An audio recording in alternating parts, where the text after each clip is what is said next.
Mikäli viemäröintiin päädytään, maksavat mökkiläiset kustannukset itse. Metroradan kupeessa auringonvalossa rönsyilevä Herttoniemen siirtolapuutarha on yksi Helsingin vanhimmista. Perusmökki täällä, kuten muissakin siirtolapuutarhoissa, on noin 30 neliön kokoinen, eikä siinä yleensä ole suihkua tai saunaa.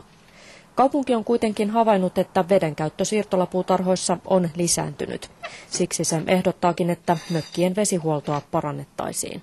Eli nyt viemäröintiä lähtisi siitä, että sallittaisiin tämmöiset suihkut ja ehkä saunatilatkin muuta vastaavaa. Ja sen mukaan sitten tulisi varmaan viemäröintitarvetta sinne. Eikä tämä tarkoittaa sitä, että silloin laatutasoa nostettaisiin näissä siirtolapuutarhoissa. Herttoniemen siirtolapuutarhalla ei jaeta kaupungin näkemystä vedellä lotraamisesta. No Herttoniemessä ei tarvita kyllä minun mielestä, eikä varmaan jäsenenkään mielestä viemäröintiä joka mökistä. Jonkinasteinen viemäröinti ehkä tarvitaan näistä yleisistä vessoista ja suihkuista. Mökit ei kaipaa. Täällä on hyvin vähäistä se vedenkäyttö. Kaupunki perustelee viemäröintisuunnitelmia myös tiukentuneella ympäristönsuojelulailla ja kaupungin omilla ympäristönsuojelumääräyksillä.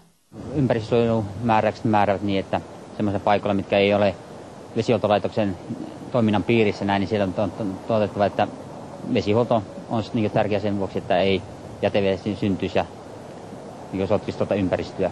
Jos otetaan järki käteen, niin täällä esimerkiksi minä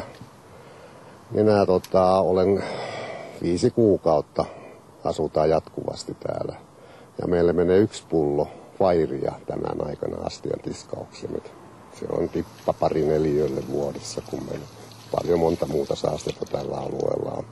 Lyijyt ja muut vastaavat, kun liikenne on lähellä. Mikäli viemäröintiin päädytään, maksavat mökkiläiset viulut itse. Rakennusviraston selvitys viemäröinnin tarpeellisuudesta ja kustannuksista valmistuu joulukuussa.